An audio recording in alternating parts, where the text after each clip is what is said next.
አቤጌል ከባድ ውሳኔ ተፈርዶባታል። ለሌላው የጠነሰሰችው ሴራ ለራሷ ሆኗል።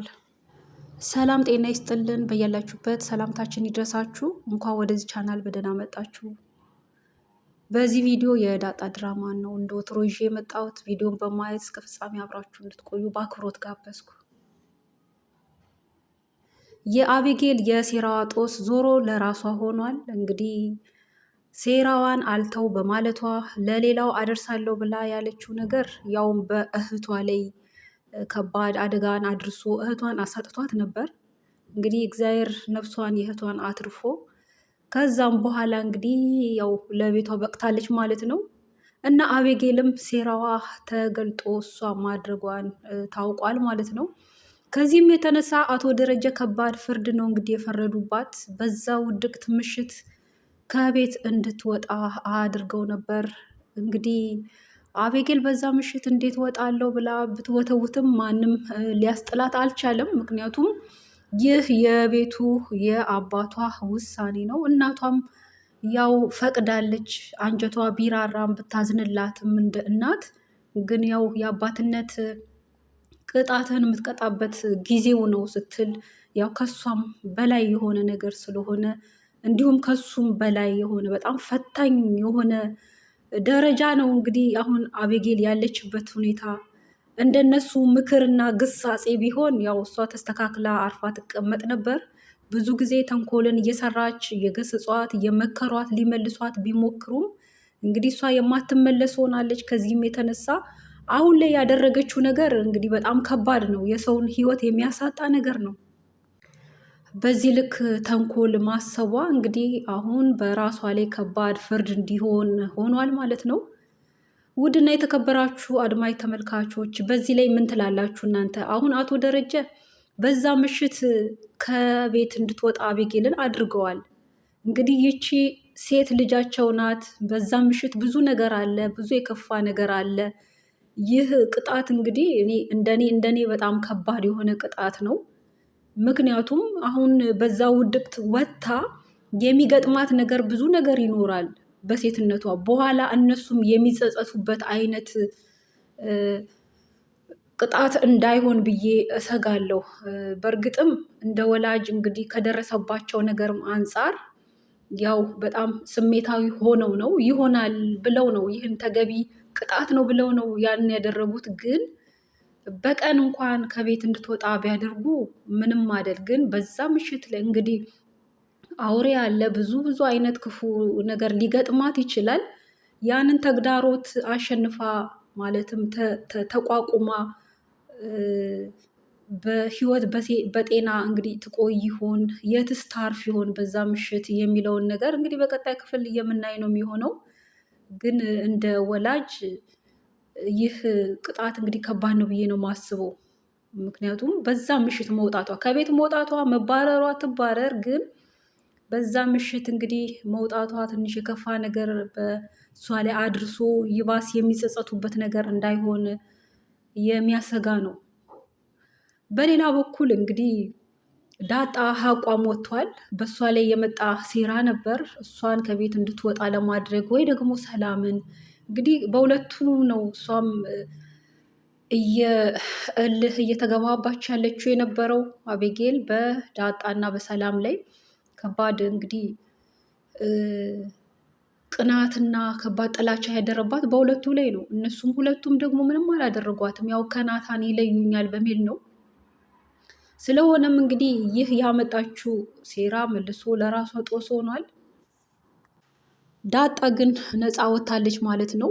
ያው ይህ ነገር እውነቱ ባይገለጥ ኖሮ እንደ ወላጃው በዘዴ ራሷ ከአንደበቷ እኔ ነኝ ያደረግኩት እንድትል ያ ካሜራ አለ ብለው ያሉት ዘዴ ጥሩ ሆኖ ያው ካሜራ ካለ ስታደርግ ሁሉ ነገር ይታያል እና ያው ቀድማ መናገሯ የማይቀሬ ነው። ነገር ግን ይህን ያደረግኩት ለእውቀት ብዬ ነው፣ ለማወቅ አንድ ነገር ከአንድ ነገር ጋር ሪያክሽን ሲያደርግ የሆነ ምን አይነት እንትን ይሰጣል የሚለውን ነገር ለማወቅ ነው የሚል ምክንያት ነው እንግዲህ የሰጠችው። ምንም ተቀባይነት የሌለው ምክንያት እና በአጠቃላይ አቤጌል በጣም የሚገርም ጭንቅላት ነው ያላት። ያላትን ጭንቅላት በሙሉ ጊዜዋን በሙሉ ኢንቨስት የምታደርገው በተንኮል በእንደዚህ አይነት ሴራ እንግዲህ ትምህርቷ ላይ ትኩረት ማድረግ ያለባት ነገር ላይ ትኩረት እያደረገች አይደለም።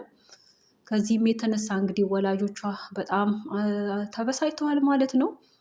በጣም ያሳዝናል። በቀጣይ ይቺ ልጅ ቅጣት እንደው ቅጣት ሆኖላት ተስተካክላ ወደ ቤት ተመልሳ ተስተካክላ እንደ ቀድሞ ዳጣ ሳትመጣ ጊዜ እንደነበረው ትኖር ይሆን ወይስ እንደገናም ደግሞ ይህንን እንግዲህ አሁንም ዳጣን አለቅሽም እያለቻት ነበር ከቤት ከመውጣቷ ጊዜ በፊት።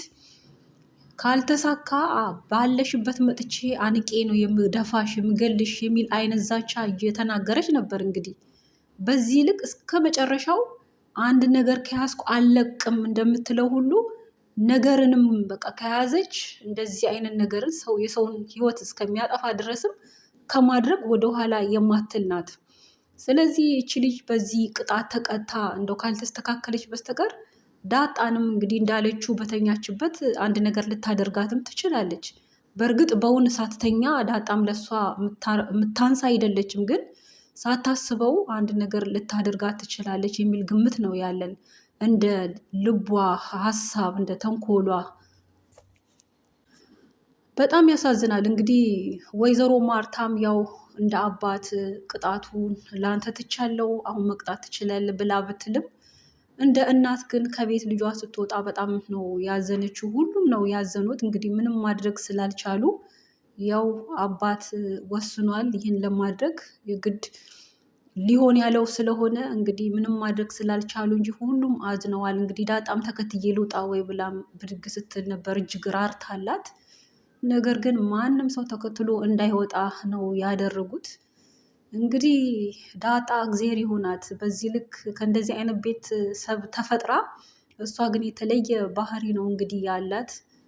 እንደተፈጠረችበት ቤት አይደለም አስተዳደጓ ሁሉ እንግዲህ ባህሪዋ በተንኮል የተሞላ ሆኗል። እንግዲህ እድሜዋ ነው እንዳይባል አሁን የምታስተውልበት ጊዜ ነው።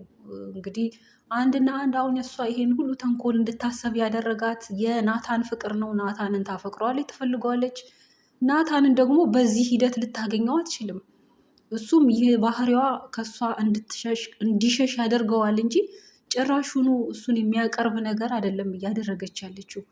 ምንም ብታደርግ እሱ አይን ውስጥ ወይ እሱ ልብ ውስጥ ልትገባም አትችልም። ምክንያቱም ኦልሬዲ አውቋታል፣ በደንብ አውቋታል። ሲጀመር ፍቅርም የለውም። ባህሪዋ በአጠቃላይ ለሱ የሚመች አይደለም የእሷ ባህሪ። እሷ ግን እንግዲህ እየተጋጋጠች ነው በዚህ ልክ እንግዲህ እዚህ ደረጃ እስክትደርስ ድረስ እሱን የእሷ ለማድረግ የብቻዋ ለማድረግ ከዛ እነ ዳጣንና ሰላምን ከቤት ለማስወጣት ያሰበችው ይህ ሴራ እንግዲህ አልተሳካም። እህቷም እንኳን ተረፈች። ባይሆን ኖሮ እንግዲህ በጣም ከባድ ጸጸት ነበር የሚሆነው። እንግዲህ አቤጌል ለእህቷም ፍቅር የማትሰጥ እህቷን እንኳን የማታቀርባት ናት። በዚህ እድሜዋ ቢያንስ እንደዚህ ውሃ የሆነችውን ብዙም ጥንቃቄ የማታደርገውን ብዙም የማታውቀውን እህቷን እንደ ማሰልጠን እሷን እንደ መምከር ተስተካክላ እንድታድግ ብልጥ ሆና ስማርት ሆና እንድታድግ ትምህርቷ ላይ ትኩረት እንድታደርግ እያደረገች እንደ ማሳደግ አብራት እንግዲህ አንድ እህቷ ናት። ለእሷም ሁለቱም አንድ ናቸው። እንግዲህ ለእናታቸው ሁለት ምንም ሌላ ተጨማሪ የላቸውም። ነገር ግን እንኳን ልታቀርባት እሷን ፊት ጭራሽ ሆኖ አሰጣትም። በጣም ነው የምታጥላላት። ግን ውሃ እንግዲህ አቤጌል ከቤት ስትወጣ ያሳየችው ሪያክሽን በጣም የሚያሳዝን ነው። ሁሉም በአጠቃላይ በጣም ነው ያዘኑት ከቤት ዳጣ አቤጌል በመውጣቷ ማለት ነው። እንግዲህ አቤጌል ምን ይገጥማት ይሆን ወታ የሚለውን በአጠቃላይ በቀጣይ ክፍል ነው የምናየው። ባህሪዋስ በዚህ ሂደት ይስተካከል ይሆን? በቃኝ ከዚህ በኋላ አላደርግም ብላ ትጸጸትና ትመለስ ትስተካከል ይሆን? ወይስ የባሰ ህይወት ውስጥ ትገባ ይሆን? እንደ አቶ ደረጀ እቅድ እቺ ሰው ወደ ውጭ ሄዳ ብትማርላቸው ከሁሉ ወጣ ብትል ምናልባት የተሻለ ሊሆን ይሆናል። በእርግጥ አይታወቅም፣ ወይ የባሰም ሊሆን ይችላል። ግን እሷ እዚሁም ሆና እንግዲህ እንደዚህ ሆናለች። በአጠቃላይ መጨረሻዋን እንግዲህ የምናይ ነው የሚሆነው። የተንኮሏ የክፋቷ ውጤት የትም አያደርሳትም። ቀጣዩን በቀጣይ ክፍል የምናጋራችሁ ይሆናል። ይህንን ቪዲዮ እስካሁን በማየት አብራችሁን ስለቆያችሁ ከልብ አመሰግናለሁ። የእናንተንም ሀሳብ አስተያየት በኮሜንት አስቀምጡልን። ስለምታበረታቱን ከልብ አመሰግናለሁ። በሌላ እስከምንገናኝ በያላችሁበት ቸር ቆዩ።